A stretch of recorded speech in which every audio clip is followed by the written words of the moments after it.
Cette web-diffusion vous est présentée par Sport Expert, fier partenaire des Jeux du Québec. En plus des sports qui vous sont proposés en direct à chaque jour, je vous invite à ne pas manquer l'émission quotidienne de la 50e finale des Jeux du Québec pour ne rien manquer de ce qui se passe ici même à Drummondville. Soyez-y tous les jours dès midi sur jeuxduquebec.com.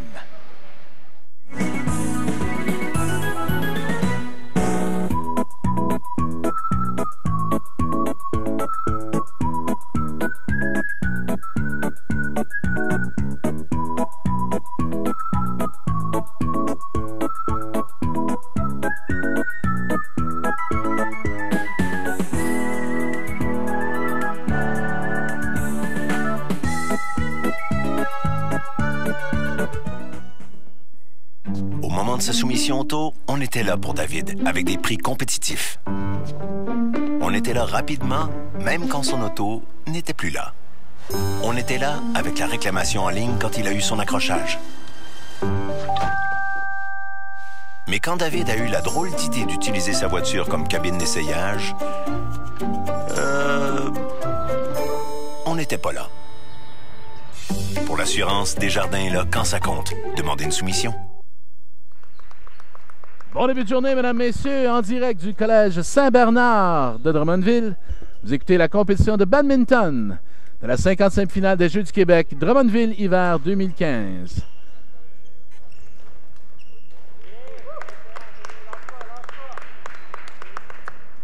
Bonjour. Bon début de journée, Jean Allard accompagné de Christian Guibourg. Bonjour Christian. Bonjour Jean. Christian Guibourg, qui est à la Fédération de badminton du Québec, va être notre analyste pour les 2 jours de web-diffusion. Alors Christian, on va terminer les demi-finales, on s'apprête à débuter les 4 finales de médaille d'or en simple cet après-midi. Donc on va laisser terminer la demi-finale de simple qui est en cours présentement. On peut se parler un petit peu de badminton en général là, avant de débuter les compétitions et d'aller vraiment dans le vif du sujet avec les athlètes qui seront en finale. Au niveau de la Fédération de badminton, on sait que les Jeux du Québec, bon, c'est un événement un peu spécial à tous les 2 ans dans la saison. Maintenant, comment se passe une saison d'un joueur de badminton? Alors en fait, le badminton au Québec se décompose en deux types de compétitions. Une première compétition, un premier type de compétition, ce qu'on appelle des compétitions par catégorie d'âge. Donc au Québec, en fait, on a 4 catégories d'âge qui sont les catégories Pee-wee, Benjamin, Cadet et Juvénile. Donc on a un circuit qui s'appelle, on a un Grand Prix qui s'appelle le Grand Prix Black Knight Intersport à Shaouet. Et en fait, on a 7 étapes qui se déroulent tout au long de l'année dans différentes villes du Québec. Et la saison se clôture par le championnat provincial qui cette année a lieu à Sherbrooke à la fin du mois de mars. Donc ça c'est, je dirais, un premier circuit. Un deuxième circuit, c'est ce qu'on appelle un circuit par niveau. Donc là, également une série d'étapes tout au long de l'année, 8 étapes exactement, couronnées par un championnat provincial qui cette année va avoir lieu à Québec au mois d'avril. Alors là, c'est des catégories de niveau.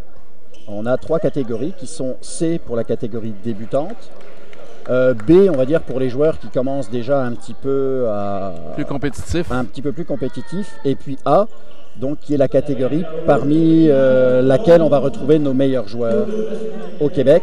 Et on a, on va dire, la petite cerise sur le gâteau, sur le sundae, c'est la catégorie élite. Donc là, on vient récompenser, honorer nos meilleurs joueurs A. Donc c'est vraiment la crème de la crème au Québec. On parle de combien d'athlètes dans cette catégorie?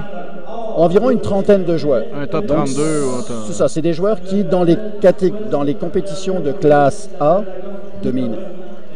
Donc là, pour éviter, puisque sur les 8 étapes qu'on a dans l'année, il y en a 5 qui sont ouvertes aux joueurs élites, qui sont vraiment dominants, et 3 autres où les joueurs élites ne sont pas autorisés à participer, ce qui laisse une chance aux joueurs A, on va dire de calibre moyen. Mais 5 étapes dans l'année, les joueurs élites peuvent participer. Et donc on voit la différence de niveau, c'est vraiment des joueurs qui dominent. Et quelle est la façon d'établir le classement pour les niveaux? Est-ce que c'est des points? Est-ce qu'on ramasse des points à chaque compétition? C'est ça. En fonction, le vainqueur d'une compétition va se voir allouer 10 000 points. Le finaliste, donc, aura un petit peu moins de points, parce qu'il va perdre en finale. Donc il va avoir, par un système de calcul de cote pas complexe, mais relativement pas simple, donc va avoir un petit peu moins de points. Donc on vient donner des points en fonction du niveau de la compétition qu'on atteint. Et puis ce qu'on fait ensuite, c'est qu'on vient cumuler les points pour chacune des compétitions. Un joueur qui va faire par exemple les 8 compétitions dans l'année, on va venir regarder quelles sont ses 3 meilleures compétitions parmi les 8. On va prendre les cotes de ces 3 meilleures compétitions et on va faire la moyenne. On va diviser par 3. On prend les 3 meilleures cotes, on divise par 3. C'est la même chose dans le A, c'est la même chose dans le B, c'est la même chose dans le C, et c'est également la même manière de procéder dans les catégories d'âge. Et donc ce classement, en fait, nous a été utile pour les Jeux du Québec. On a pris le classement du Grand Prix Black Knight Intersport Oshawa pour, je dirais, faire les tableaux de la compétition individuelle qu'on va voir, dont on va voir les finales tout de suite, enfin, dans quelques instants. Et donc, en fait, c'est ça. On vient calculer la cote des joueurs. Et puis, je fais les tableaux en conséquence. Le meilleur joueur, je vais venir le placer en haut de tableau. Le deuxième meilleur joueur, je vais venir le placer en bas de tableau parce qu'on considère que comme c'est les 2 meilleurs joueurs, on souhaite qu'ils se rencontrent en finale. Si la logique est respectée, devrait être 1-2 en finale. C'est ça. Mais il y a aussi des joueurs 3-4, ce qu'on appelle, et puis des joueurs privilégiés. C'est des joueurs, par exemple, qui, on sait que ils n'ont pas de cote, mais que c'est des bons joueurs. Donc c'est vraiment le système qui nous a permis de faire les tableaux de simple. En double, la même chose? En double, pareil. Et est-ce que, par exemple, les régions ont choisi une équipe et cette équipe-là doit demeurer telle quelle ou la région peut changer les joueurs de l'équipe? La région, en fait, peut changer. Ce qui est important, c'est que chaque région doit organiser une finale régionale. C'est obligatoire pour tous les 2 ans participer à la finale provinciale. Même l'année où il n'y a pas de finale provinciale, il y a une obligation pour les régions quand même d'organiser une finale régionale. La finale régionale, elle sert, dans l'année des Jeux du Québec, à déterminer quels sont les joueurs qui vont être choisis. Donc là, en l'occurrence, toutes les régions ont fait des finales régionales. Et... pardon. Chaque région détermine ses athlètes les plus méritants ou les plus... C'est ça. Donc, on va dire que c'est l'équipe de double qui va gagner la finale régionale. Donc, les 2 joueurs vont être sélectionnés.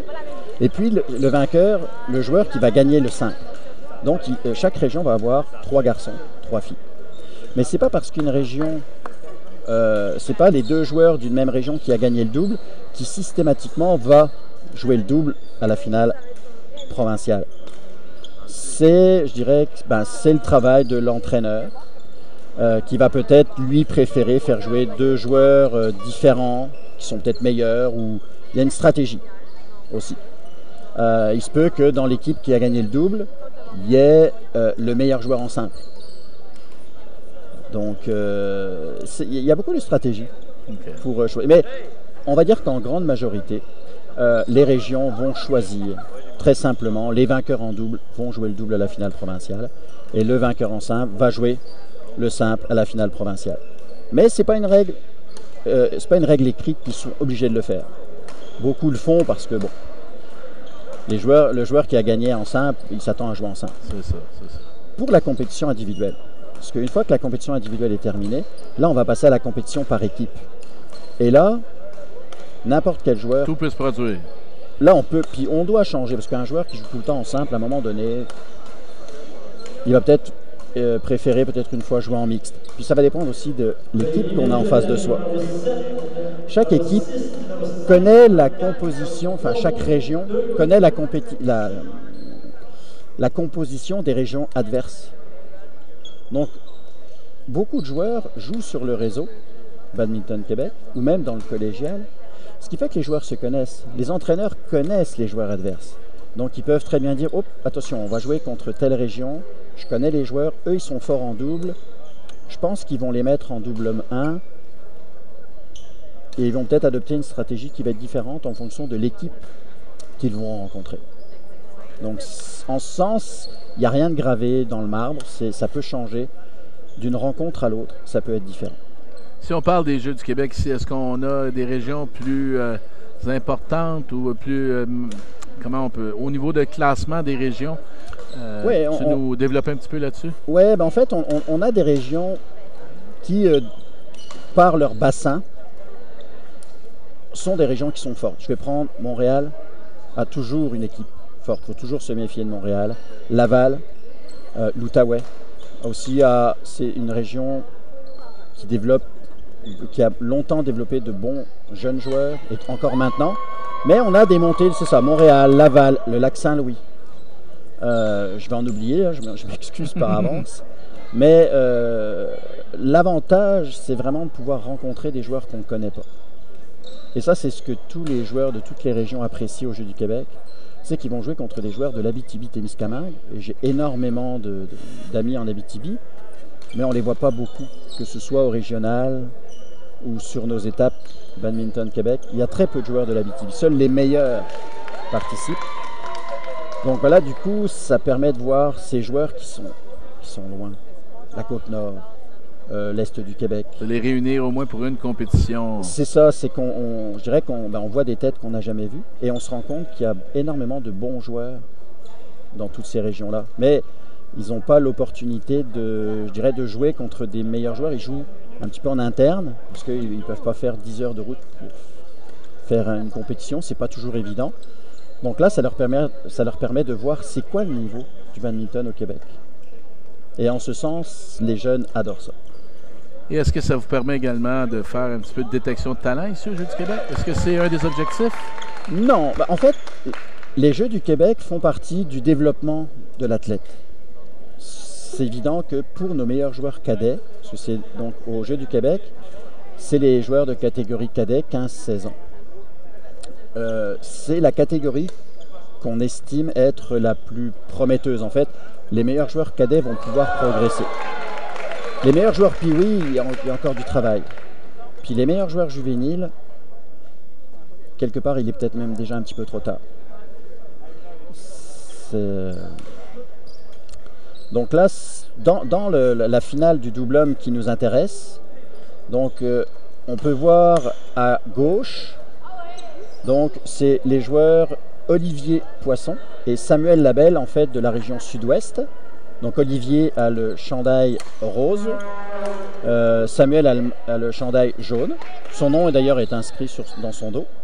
Et donc ils vont jouer en finale contre Pierre-Louis Audette et Samuel Lacombe, donc de la région Outaouais. Donc à droite, c'est l'équipe de l'Outaouais. Les deux athlètes qu'on voit à l'écran présentement. Pierre-Louis Audette et Samuel Lacombe. Samuel était au service. Samuel a le chandail noir. Et Pierre-Louis a le chandail noir et jaune. Donc là, c'est parti. Donc, Donc là, c'est Olivier au service. En double, on va vite s'apercevoir que c'est très souvent des services courts, pour ne pas donner l'opportunité à l'équipe qui reçoit de tout de suite, si on faisait un service long, ça permettrait tout de suite à l'équipe d'attaquer.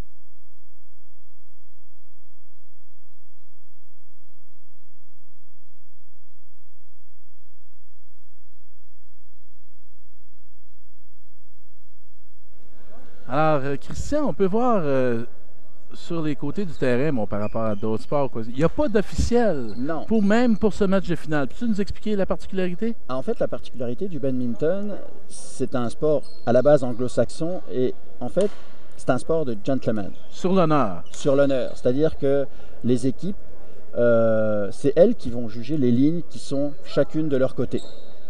Si toutefois le match était tendu, puis là, les joueurs peuvent demander à la table de contrôle, peuvent demander à avoir un officiel. Mais on va dire que ce n'est pas systématique, loin de là, déjà parce qu'on n'aurait pas assez d'officiels.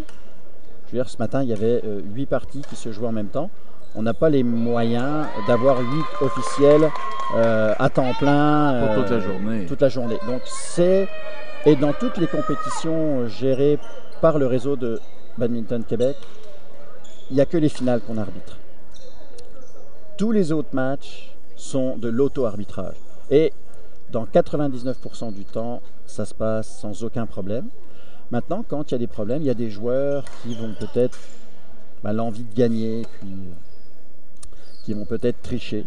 Là, à ce moment-là, généralement, le joueur adverse va aller à la table de contrôle et va demander à avoir des juges de ligne. Comme ça va enlever tout un stress. Et donc, bien souvent, la table de contrôle prévoit 3-4 personnes pour être juge de ligne sur une partie.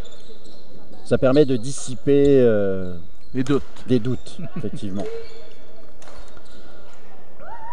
Donc là, on voit le pointage. Donc, ce qu'on fait, c'est qu'il y a un marqueur et on voit en fait que là, en l'occurrence, il teste le volant. Teste le volant parce que ce qui peut se produire, c'est que le volant soit trop rapide. Donc, pour s'assurer que le volant ne soit pas trop rapide et donc ne sorte pas trop souvent, on teste le volant et le volant doit tomber dans une zone. C'est ce qu'on appelle le test des volants.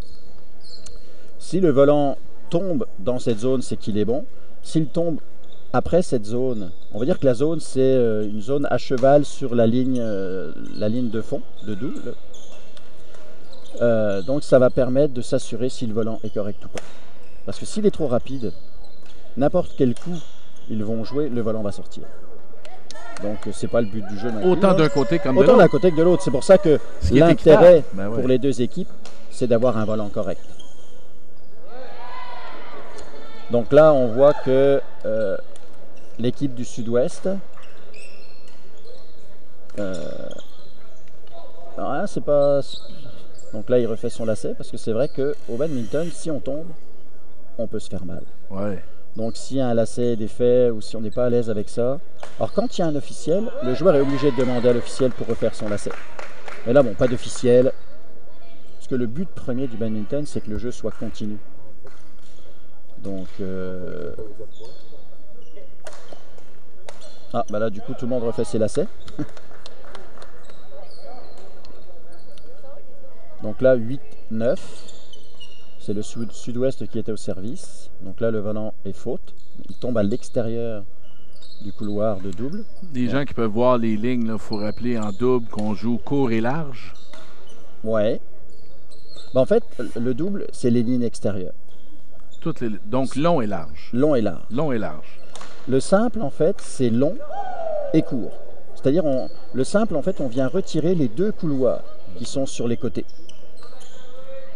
La seule différence, en fait, au niveau du service en double, c'est que le volant doit tomber avant, pas la ligne de fond, avant, juste celle qui est avant. Donc il faut qu'il tombe avant cette ligne-là, et il a le droit de tomber dans le couloir également. Donc pour le service court et large. C'est ça, okay. Exactement. C'est pour ça d'ailleurs qu'il y a rarement des services longs en double, parce que le service, si on le laisse retomber, il doit tomber la première ligne, enfin la ligne intérieure du terrain. Et c'est pas assez loin, on peut créer tout de suite une attaque. C'est ça, c'est pour ça que beaucoup de joueurs en double vont servir court, parce qu'en fait, comme ça, ils sont sûrs de ne pas se prendre, entre guillemets, un volant fort et bien placé. Donc là, on arrive et s'assurer que le volant, lors de la prochaine touche, soit sous le filet. C'est ça. Donc vraiment rasé, on aura l'occasion d'en voir plusieurs, et puis on pourra vraiment analyser là, quand il était trop haut, on verra la réaction là, des joueurs. Ouais. Donc là, le pointage est à 11-10. Donc 11, en fait, il y a une pause. Il y a une pause qui ne doit pas excéder 60 secondes. Là, l'entraîneur donc a le droit d'intervenir pendant les 40 premières secondes. Et ensuite, il doit quitter le terrain. Les joueurs, il leur reste 20 secondes pour se remettre en position de servir. Donc là, on voit que c'est l'Outaouais qui mène 11-10, puisque 11, score impair, c'est le joueur de gauche qui sert. Donc là, le volant est faute. 11 égalité. Donc, score impair, c'est le joueur de gauche qui sert en premier. Et donc, la particularité du badminton, c'est que à chaque fois qu'on remporte un échange, on met un point. Un peu comme au volley, sauf que là, c'est 21 points. Ça a été changé en 2006. C'était pour permettre de faire jouer les matchs plus rapidement.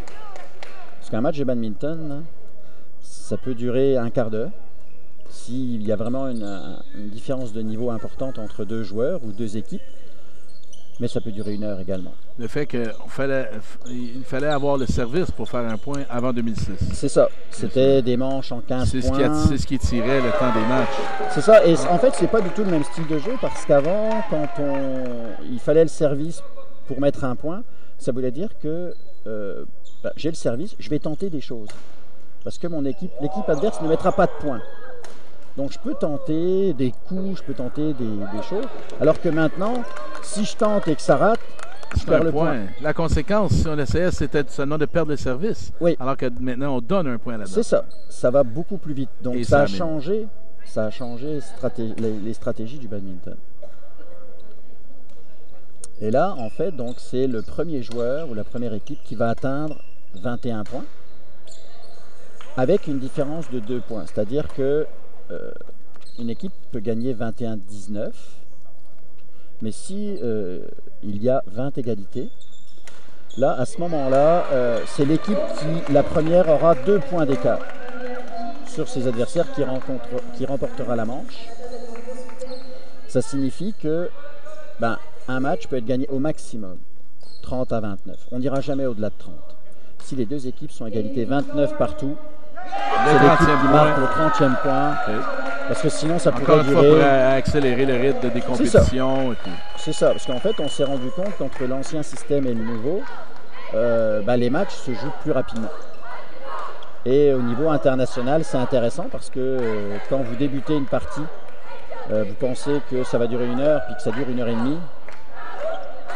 C'est pas évident. Il faut gérer les efforts également de ces athlètes-là. Exactement. Cette heure et demie. Donc là, on voit que égalité 16 partout. Là, on est sûr que c'est la finale, donc on va dire que les équipes sont quand même de niveau équivalent. C'est les têtes de série 1 contre les têtes de série 2. Donc là, on a affaire à 2 très bonnes équipes. La logique a été respectée dans la finale du double masculin. Exactement. Est-ce qu'on a eu des surprises dans les prochaines finales? Est-ce qu'on aura...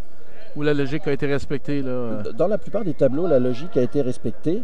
Donc le double masculin, on retrouve bien nos 2 têtes de série. Dans le double féminin, en fait, on a l'équipe de l'Outaouais qui était classée tête de série 2, en fait, qui a perdu son premier match. Donc c'est une surprise. C'est une surprise. Bon, ils ont joué contre une équipe forte. Je ne me rappelle malheureusement pas les noms. Mais c'était vraiment... Dans les doubles féminins, il y avait de belles équipes. Il y avait toutes les régions avaient quand même des équipes qui étaient susceptibles de pouvoir créer une surprise. Donc, ça n'est pas surprenant qu'il y ait une surprise, si on peut dire ça comme ça. Donc là, la partie continue. À égalité 17-17. 17 partout. Donc c'est là que ça devient, on va dire, plus tendu. Parce que là, chaque point est important. Il l'est encore plus qu'à 0-0. À 0-0, on peut se dire que bon, on a encore le temps de revenir si on avait commis des erreurs. Mais là, quand on arrive à 17-17, puis là 18-17, chaque point vaut son pesant d'or. Donc là, Samuel au service.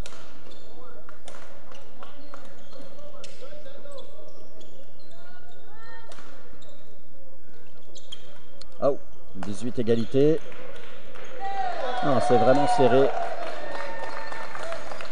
Au niveau de stratégie également, on voit les joueurs qui se déplacent. On va jouer devant, derrière ou côté-côté. C'est ça, tu ça nous va parler un petit peu de cette stratégie au niveau du jeu? Ok, alors en fait, ça va dépendre déjà des forces de son équipe. On peut avoir un joueur qui est très fort au filet, donc qui va plus avoir tendance à rester au filet. Après, on peut avoir deux gros frappeurs. Puis là, si on a deux gros frappeurs, on va avoir tendance à les jouer côté-côté. Parce que peu importe de quel côté va arriver le volant, il y a un risque de perdre le point parce que c'est deux gros frappeurs. Alors là, on va 20-18, donc là, c'est un point de manche. Et c'est la manche remportée par le Sud-Ouest, donc 21-18. Si je ne me trompe pas, c'est ça. On va voir la reprise du point gagnant du premier set.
De retour à l'action pour ce deuxième set au meilleur de 3. C'est ça. Donc là, le Sud-Ouest qui mène 1-0. Mène 1-0. Donc là, si le Sud-Ouest venait à gagner la deuxième manche, il remporterait la finale. Et donc serait médaillé d'or.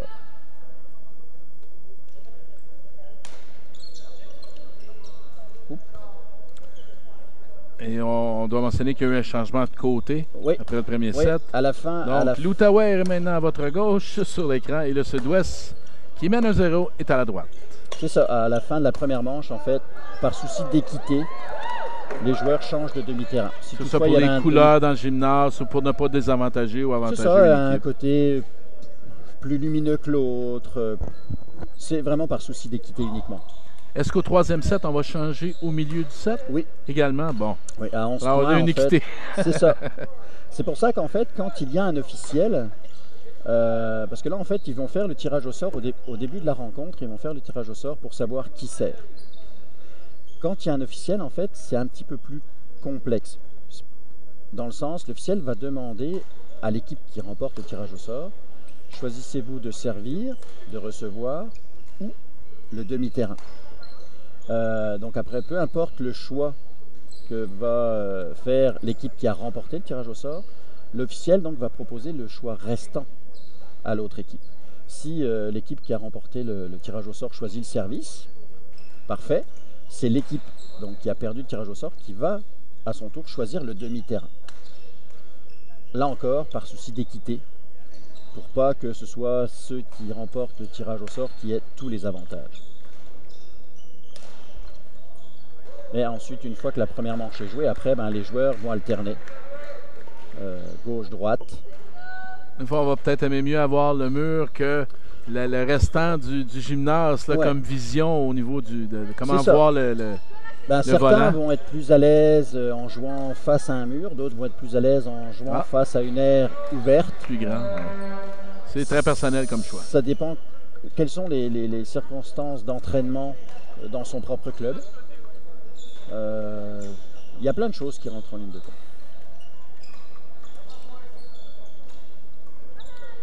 Donc là 5-2, on voit quand même que le Sud-Ouest, on va dire, maîtrise sa finale. Donc là 6-2.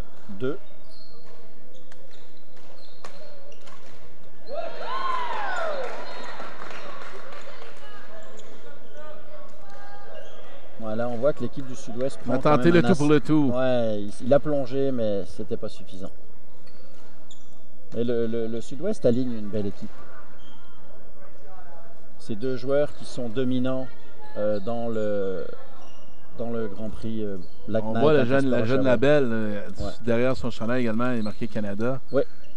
Est-ce qu'il est au niveau relève équipe nationale? Non. Non, c'est pas... Non, mais je dirais qu'après... C'est pas relié à son niveau, là. Non. S'il fait des... en fait, c'est pour... S'il faisait une compétition internationale... Il représenterait le Canada. C'est ça. Il est canadien. Okay. Mais il n'est pas au niveau international. De niveau joueur de l'équipe du Canada. OK. Mais ça permet de repérer les joueurs canadiens dans une compétition... Est-ce qu'également, hier, on parlait au niveau de l'escrime, qu'il y avait des compétitions déjà organisées avec le nord-est des États-Unis. Est-ce que vous traversez la frontière pour affronter des gens aux États-Unis? Est-ce qu'il y a une... Non, il y a en fait les seules compétitions qui vont, entre guillemets, comprendre les États-Unis, c'est les compétitions panaméricaines. OK. Et ce niveau-là, c'est seulement au niveau... senior ou est-ce que chaque catégorie peut aller au niveau panaméricain? C'est principalement le senior, mais il y a aussi une épreuve junior panaméricaine. Okay. Ouais. Ça se joue en ce moment, c'est beaucoup Pérou dans ces pays-là qui de plus en plus alignent de très bons joueurs. La plupart des pays font venir des coachs asiatiques ou à grand renfort de gros beaux dollars et il y a de très très bons joueurs dans tous ces pays-là. Ce qui fait que la zone panaméricaine, même si le Canada fait encore partie des meilleures équipes de la zone panaméricaine, il y a le Brésil, il y a... Est-ce que ces entraîneurs asiatiques auront l'habitude d'amener certains athlètes qui seront naturalisés dans leur nouveau pays? On voit ça dans certains sports. Au niveau international, est-ce que ça peut se faire également? Ou... Tout est possible, mais il y a tellement de bons joueurs en Asie qu'ils n'ont pas besoin. Non, c'est ça. C'est plutôt l'inverse. On aurait plus besoin de venir importer des joueurs asiatiques puis de les faire naturaliser canadiens. On y gagnerait plus. Eux, là, ils sont tellement... En Chine, là, c'est le sport national, c'est... C'était le sens de ma question. Si, par exemple, le Pérou engage un entraîneur chinois, est-ce que lui peut amener certains de ses athlètes qui seront naturalisés péruviens? Est-ce que c'est une pratique qui se fait? Non. À ma connaissance, non. OK. Parce qu'on peut voir ça dans différents sports où les pays vont naturaliser les athlètes vedettes pour justement représenter leur pays. Le badminton ne génère pas un chiffre d'affaires suffisamment conséquent pour dire qu'il y a de l'avenir pour un joueur asiatique à jouer au Pérou. OK. À ma connaissance, non en tout cas. Donc là, 11-5, la pause a été est passée. Donc là, on continue la partie.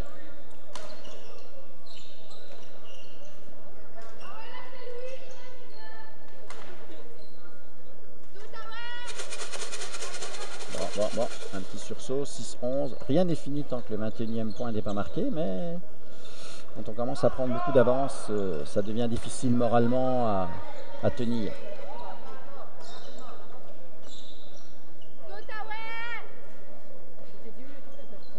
Donc, il y a une bonne communication entre Olivier Poisson et Samuel Labelle du Sud-Ouest pour aller d'avant-derrière ou côté-côté selon le prochain coup. C'est ça, puis comme ils sont habitués à jouer, ils connaissent leurs forces et leurs faiblesses. Ils savent que dans telle situation, ils vont faire un amorti, dans l'autre, ils vont faire un dégagement. Donc, je dirais, ils se connaissent tellement bien qu'ils savent exactement où se placer.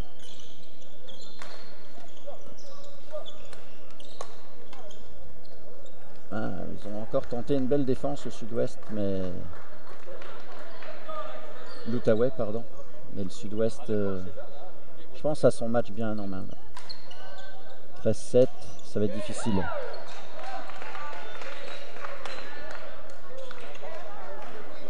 14, ouf.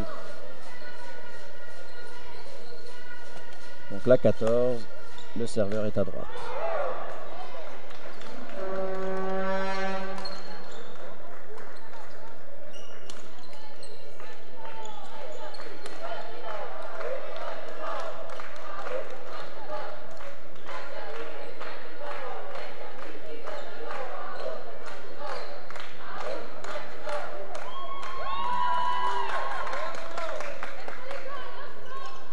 Donc là, la finale de bronze se joue en même temps.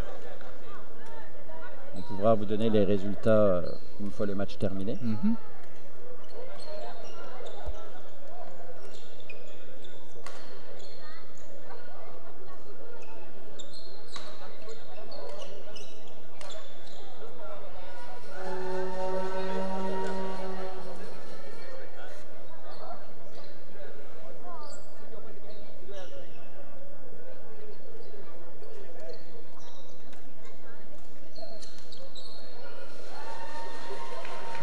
Il remonte. On va pouvoir une belle extension là, du jeune Abel pour aller chercher le service. Là. Sa grandeur l'a bien servi. Ben, c'est vrai que c'est un avantage pour certains coups, puis c'est un inconvénient pour d'autres. Pour faire des petits coups au filet, le fait d'être grand, des fois, c'est pas l'idéal, mais chaque joueur a des habilités différentes.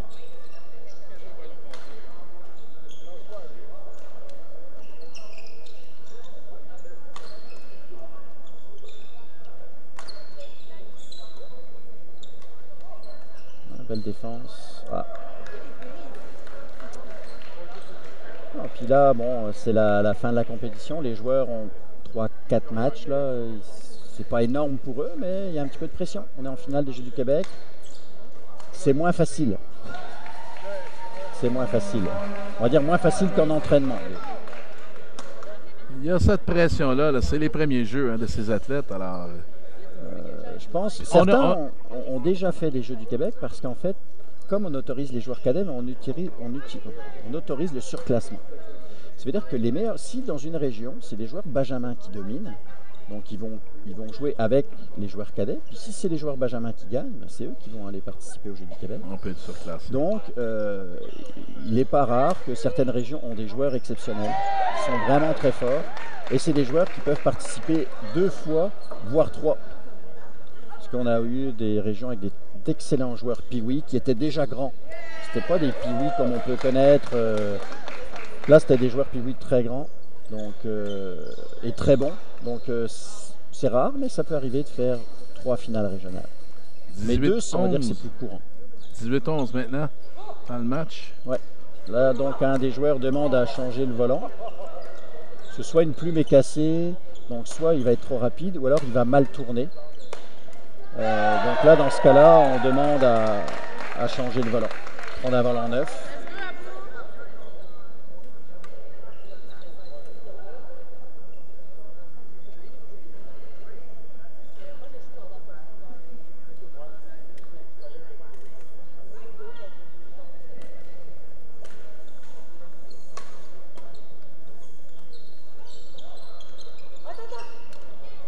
Ça, c'est... Ah. Pareil, c'est des coups pas faciles en extension. 19-11, on est à 2 points de la victoire du Sud-Ouest.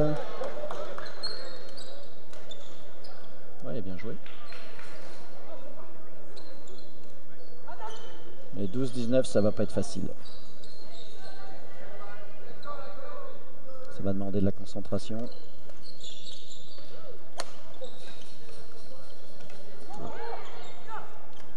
D'aller terminer le match. Ouais, d'avoir d'être conscient. Est-ce qu'habituellement, on a eu ces commentaires-là dans les sports du premier bloc qui ont été web diffusés, où certains sports ne sont pas nécessairement habitués d'avoir beaucoup de spectateurs. On a aux Jeux du Québec là, les régions, les athlètes de d'autres sports de chaque région qui viennent encourager les athlètes.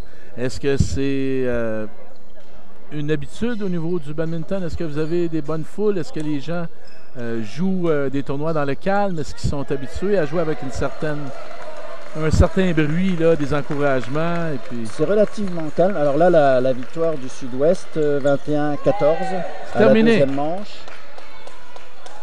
Donc là, en fait, les joueurs, je dirais, en Amérique du Nord, c'est quand même assez particulier. Les joueurs, on n'est pas habitué à jouer dans des salles avec plein de monde.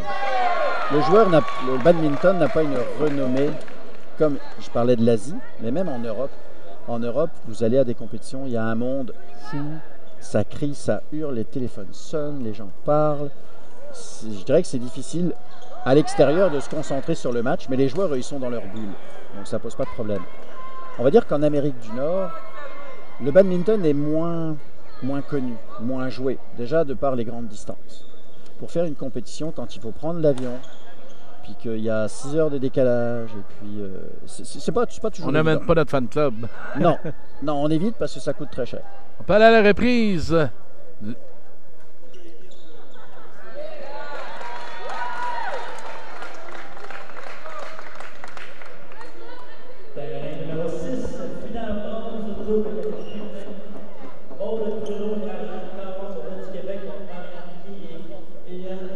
Alors, dans quelques instants, on s'apprête à passer à la finale du double féminin.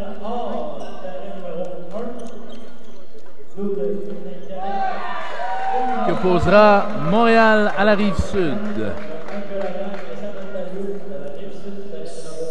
Ça, on va le savoir quand les joueurs seront sur le terrain.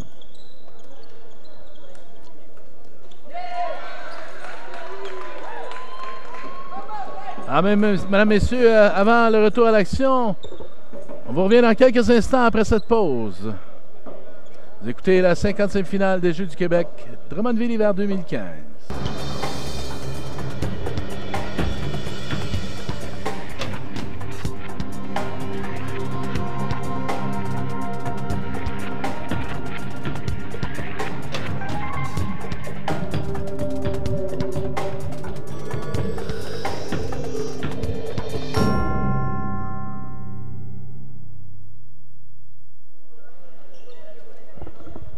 En direct du Collège Saint-Bernard de Drummondville, vous écoutez la web-diffusion, la compétition de badminton de la 50e finale des Jeux du Québec, Drummondville hiver 2015. De retour en action, Christian, avec la finale du double cadet féminin.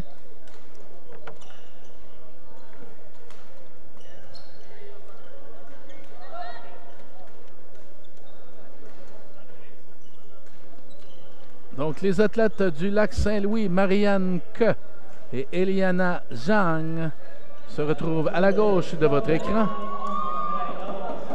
Alors que pour Montréal, il y a Émilie Chor et Catherine Plante-Gontier. Donc en fait, l'équipe Marianne Kay et Eliana Herzang, donc c'est l'équipe qui a battu les joueuses tête de série numéro 2, donc l'équipe de l'Outaouais. Donc qui se sont inclinés en première ronde face à cette équipe du Lac-Saint-Louis. Donc on va dire que c'est la surprise en double féminin. C'est toujours simple élimination pour expliquer. Oui, toujours, donc aussitôt qu'on perd, on est éliminé du tournoi. C'est ça, exactement. Et les deux athlètes du Lac-Saint-Louis étaient donc classés à quel rang? Elles n'étaient pas en fait tête de série. Quand on va faire un tableau avec 19 régions, on va semer ce qu'on appelle des équipes. On en sème 4 et puis on va en privilégier 2. C'est-à-dire que les 13 autres régions sont placées totalement au hasard.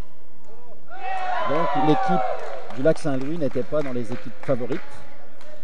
C'est une équipe nouvellement constituée. On va profiter d'un bon tirage. Oui, et puis c'est 2 bonnes joueuses de simple. Mais de là à devenir 2 bonnes joueuses en double, c'est pas la même chose entre le simple et le double. Mais là, en l'occurrence, elles ont bien battu l'équipe d'Outaouais. Alors après, quand on vient battre une tête de série, on devient soi-même une tête de série. Et quelque part, on va bénéficier d'un tableau plus facile, puisque les têtes de série, par définition, on les protège pour qu'elles se rencontrent en demi-finale, si tout va bien. Donc là, on peut dire que l'équipe du Lac-Saint-Louis était protégée, entre guillemets, jusqu'aux demi-finales. Après, en demi-finale, elles ont quand même battu une bonne équipe également. Donc elles méritent leur place en finale, c'est clair. C'est une bonne équipe, un peu surprise, on va dire. Et l'équipe adverse, Émilie Chor et Catherine Plante-Gontier, là c'est l'équipe joueuse, c'est l'équipe semée numéro 1. Donc c'était la meilleure équipe possible pour ces Jeux du Québec dans la compétition du double féminin. Donc je pense que ça va faire également une belle finale.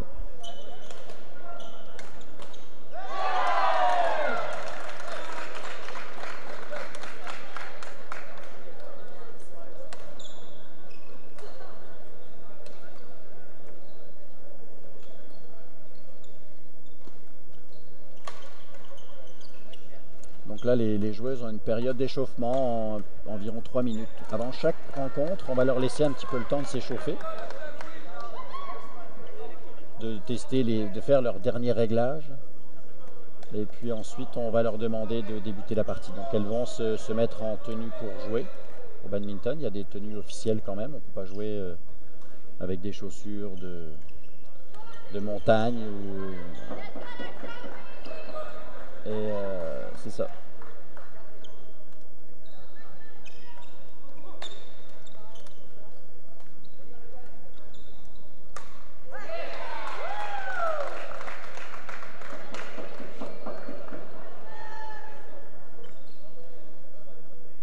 Donc c'est ça, les joueuses de Montréal donc, sont déjà prêtes.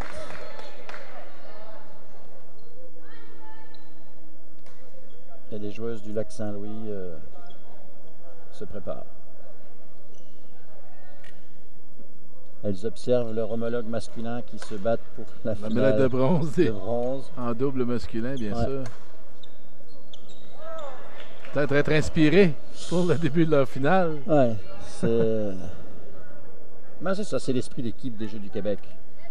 On veut gagner pour soi, mais surtout on veut gagner pour la région qu'on représente. Et comme tu l'as mentionné, c'est là qu'on peut avoir un petit peu plus de pression. Ouais. Représenter sa région, c'est plus que se représenter soi-même. Alors, ça fait toujours partie du processus dans le développement de l'athlète également.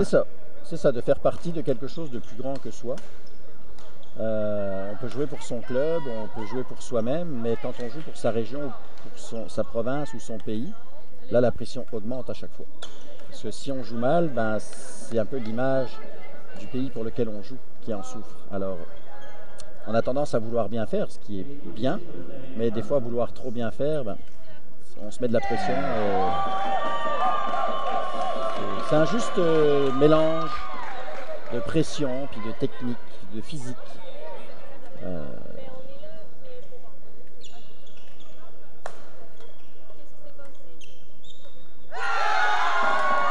On peut voir à l'écran, avant de débuter cette finale en double féminin. Donc le lac, on a vu la fin du match, la médaille de bronze. Pour le Lac-Saint-Louis. Lac-Saint-Louis remporte la médaille de bronze sur Montréal en double masculin.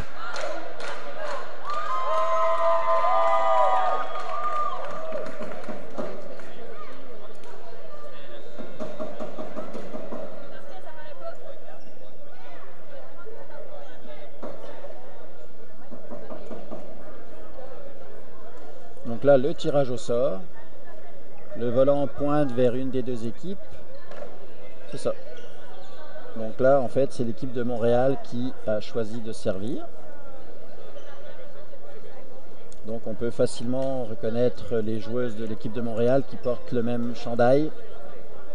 Je n'irai pas jusqu'à dire qu'elles se ressemblent, mais elles auront un air de famille que... C'est ça, déjà. Beaucoup. Ouais. Mais donc c'est ça, et puis l'équipe du Lac-Saint-Louis, deux joueuses expérimentées également. Place à l'action.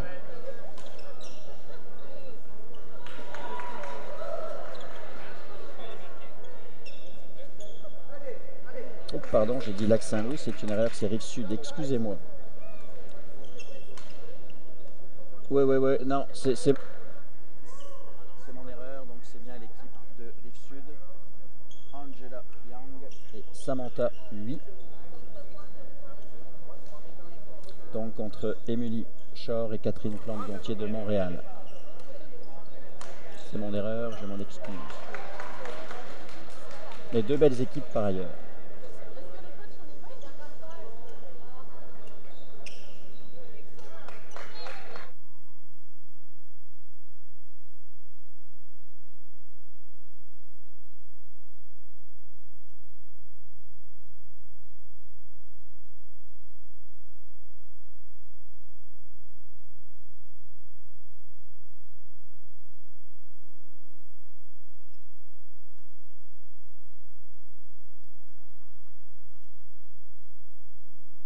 Déjà 3-4.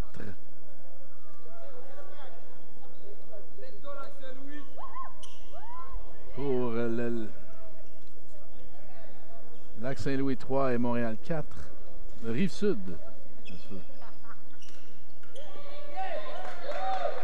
Rive-Sud. 3 et Montréal 5.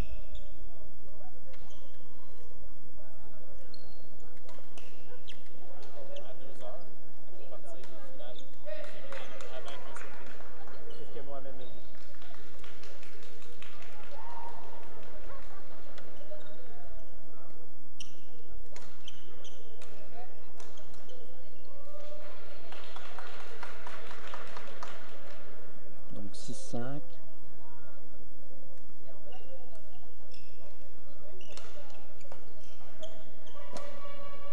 De courts échanges. Ouais, c'est... Le double féminin est réputé pour durer longtemps. Parce qu'en fait, il y a très peu de grandes frappeuses. C'est du jeu beaucoup plus fin, beaucoup plus technique. Donc les points durent plus longtemps.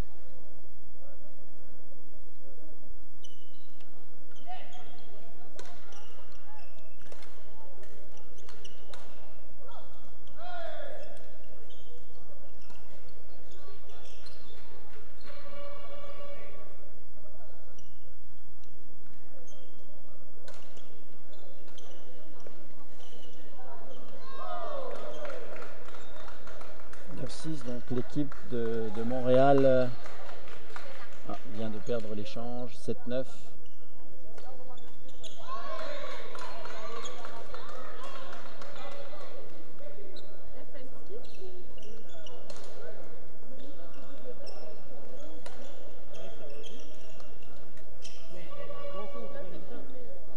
Donc Angela Yang et Samantha Hui qui étaient les joueuses semées 4.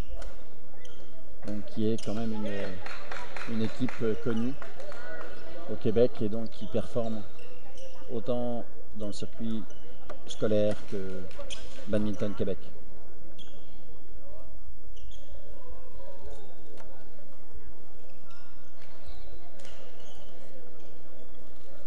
Donc là 11-8 intervalle. Les joueuses donc ont le droit à 60 secondes de pause. L'entraîneur peut intervenir, donner des conseils sur ce qu'il a vu lors de la première manche, puis peut-être apporter quelques correctifs, rectificatifs pour leur signifier. Un retour également. Ouais. On peut voir la reprise.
De retour en action, 10-13. Arrive sur le service. Service perdu, donc 14-10. L'équipe de Montréal prend une légère avance. 15-10.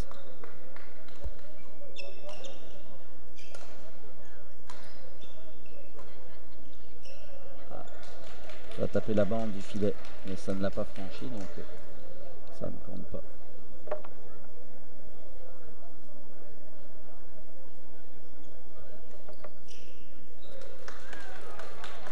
12-14. 14-15, une remontée. Mais je ne suis pas surpris, la Rive-Sud propose une belle équipe. Elles jouent bien ensemble, elles ont l'habitude de jouer ensemble.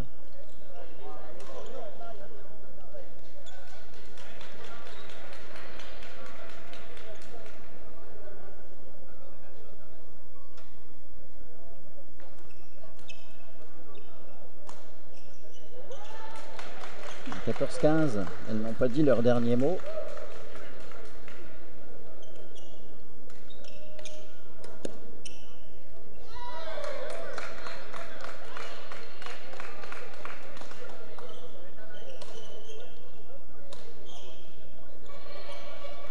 Tout en puissance du côté de Catherine Plante-Gauthier. Ouais. 16-14, là, on commence à arriver dans la zone sensible où tous les points deviennent extrêmement importants. Et de perdre des points comme ça, c'est toujours rageant. Sans avoir pu se défendre. Ouf.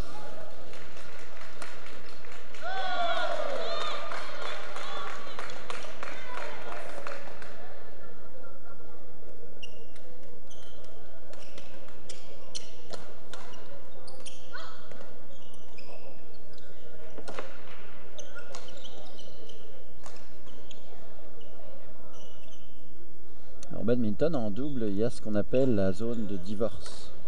Ça peut paraître original.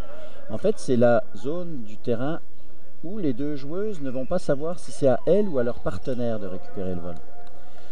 Donc c'est une zone qu'on va retrouver en fait entre les deux joueuses, encore plus si on a une joueuse droitière qui est à la gauche d'une joueuse gauchère, où là ben, les deux vont avoir tendance à penser que c'est à l'autre de récupérer le volant, et du coup, aucune des deux. Parce que les deux vont être sur leur revers, donc. Ouais. Donc c'est ce qu'on appelle la zone de divorce, ce qui permet souvent de marquer des points parce que ben, c'est ça.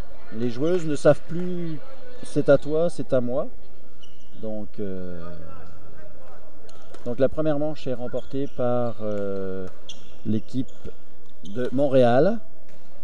21-15, donc Émilie Shore et Catherine Plante-Gauthier qui remportent la première manche 21-15. Donc fin de manche. Conciliabule avec l'entraîneur, ouais. La minute de pause. Autant à 11 points, c'est 60 secondes d'arrêt. Entre deux manches, c'est 2 minutes d'arrêt. On leur alloue un petit peu plus de temps.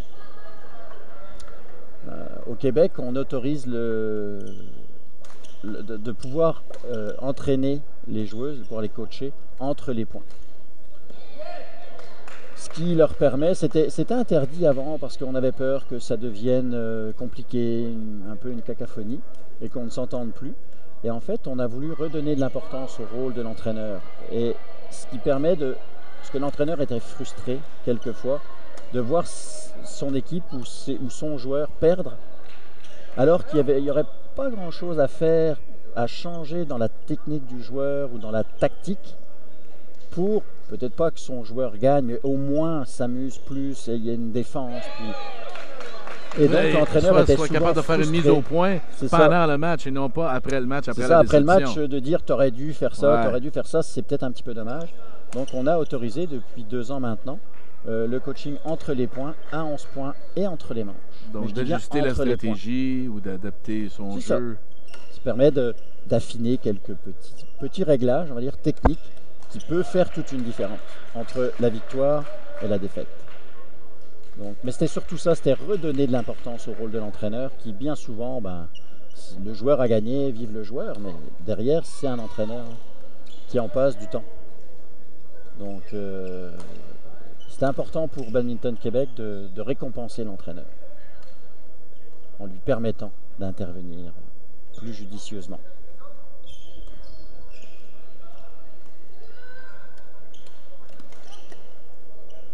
Le ballon extérieur. Donc là, on a 2 juges de ligne qui sont placés donc dans les angles opposés. Donc ça enlève un petit peu de stress pour les joueuses, savoir est-ce que le volant est bon ou pas bon. On ne se pose pas la question. Le juge de ligne, lui, va donner leur juste en disant si le volant est bon ou pas bon. En fait, il a 3 gestes pour permettre de prévenir les joueuses, les tenir informées si le volant est bon ou pas bon. Si le volant est bon, en fait, il va tendre le bras devant lui pour signifier que le volant est à l'intérieur du terrain. Si le volant n'est pas bon, il doit écarter les bras soit en disant extérieur ou out. Et puis s'il n'a pas vu, parce que ça peut arriver que le volant tombe et puis il y a une joueuse qui passe dans son champ de vision et il ne voit pas le volant. Donc là, à ce moment-là, il doit se cacher les yeux pour dire je n'ai pas vu le volant, donc je ne peux pas prendre de décision. Et là, à ce moment-là, c'est les joueuses qui vont soit prendre la décision, et si elles ne sont pas capables de prendre la décision, on va jouer un let ou un reprise. On annule le point. C'est ça, on reprend, et puis c'est toujours pareil pour ne pas avantager ou désavantager une équipe. On va leur permettre de rejouer le point. Parce que c'est pas clair, c'est pas sûr, le juge de ligne n'a pas vu. Mais 99% du temps, le juge de ligne voit très bien le volant, et puis va pouvoir l'annoncer. 5-4 Montréal.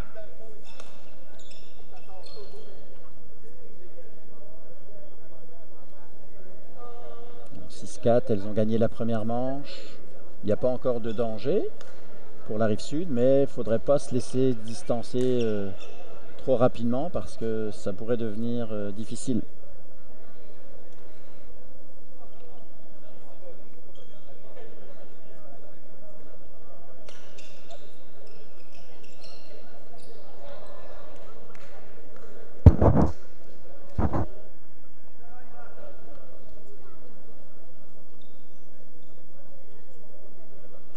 La 5-7, ce serait le bon moment de reprendre, de marquer des points pour rentrer dans le match, même s'il n'est pas fini, mais 8-5. Surtout que l'équipe de Montréal ne lève pas le pied, là, elle continue.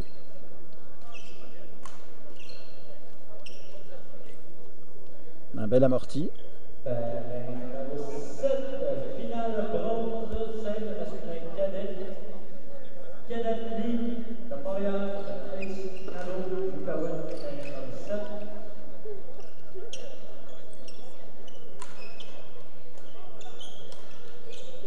Belle défense. Ouf. Très belle défense d'Émilie Charles qui elle s'est de jetée tout par bord, terre. tout côté. C'est ça, elle voulait pas. Va chercher le volant. Elle a dit ce point-là, on va le marquer. Remets de l'autre côté. Débrouillez-vous avec ça pour la ramener. C'est ça. Non, mais elle s'est bien défendue, elle s'est jetée sur le volant. Très énergique. À cet âge-là, elles ont de l'énergie à revendre. Et sa petite taille également lui permet peut-être d'aller chercher encore un peu mieux les volants qui vont tomber. Donc, elle est au niveau de son... Les joueurs de plus petite taille sont plus vifs, généralement. Ce n'est pas toujours le cas. Mais là, en l'occurrence, dans le badminton, c'est très rarement des grands joueurs. Quand je dis grands joueurs, moi je mesure 1m80, j'ai jamais été un grand joueur. Mais la plupart des vraiment très bons joueurs sont entre 1m70 et 1m75. Mais extrêmement vifs. C'est impressionnant de voir comment ils se déplacent. Et donc, c'est ça, ils sont petits, trapus. Ils sont bondissants. C'est impressionnant à voir. Impressionnant.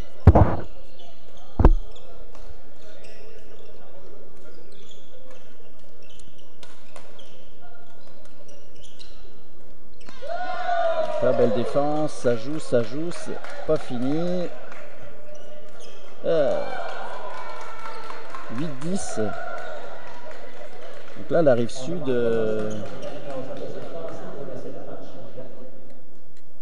se bat. Elle a dit que ça n'était pas fini.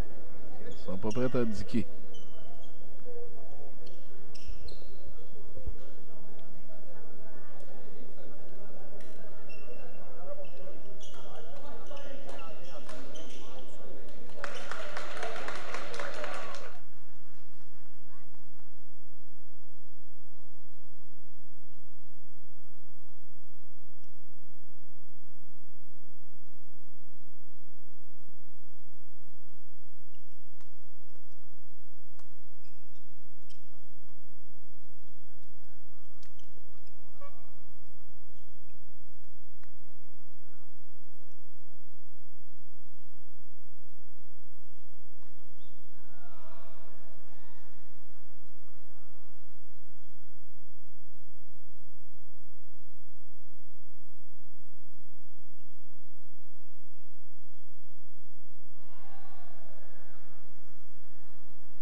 Alors, Christian, 18-14, Montréal.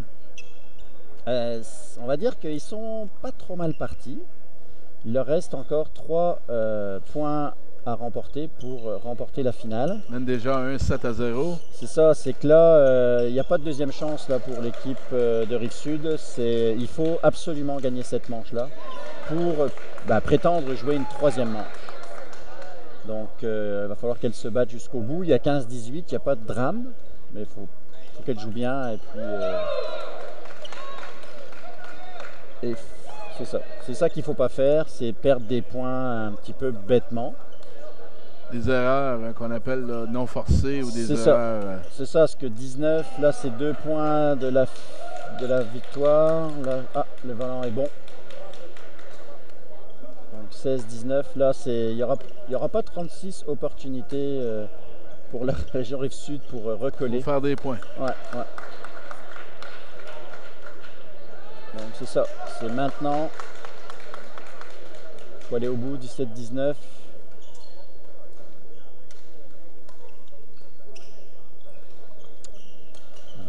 Point de match. Point de match, point de partie. Avec le service. En plus.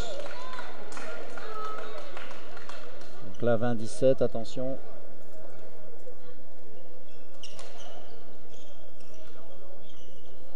Ballon extérieur, 18-20. Ça reste un point de match, même si elles n'ont pas le service.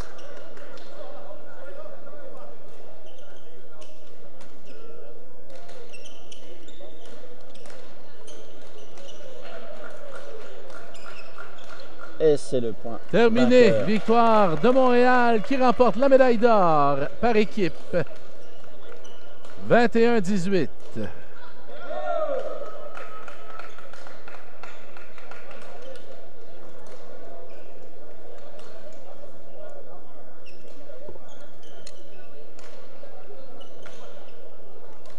On peut voir la reprise du dernier point de ce match, la victoire d'Émilie Char et Catherine Plante-Gontier de Montréal.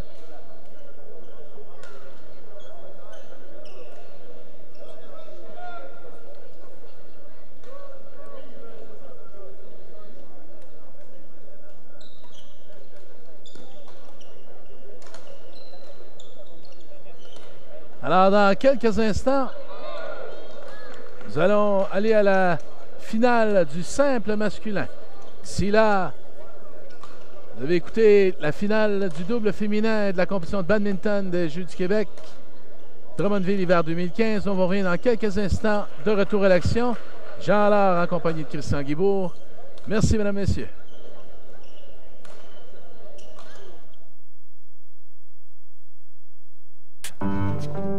On était là rapidement, même quand son auto n'était plus là. On était là avec la réclamation en ligne quand il a eu son accrochage. Mais quand David a eu la drôle d'idée d'utiliser sa voiture comme cabine d'essayage, on n'était pas là. Pour l'assurance, Desjardins est là quand ça compte. Demandez une soumission.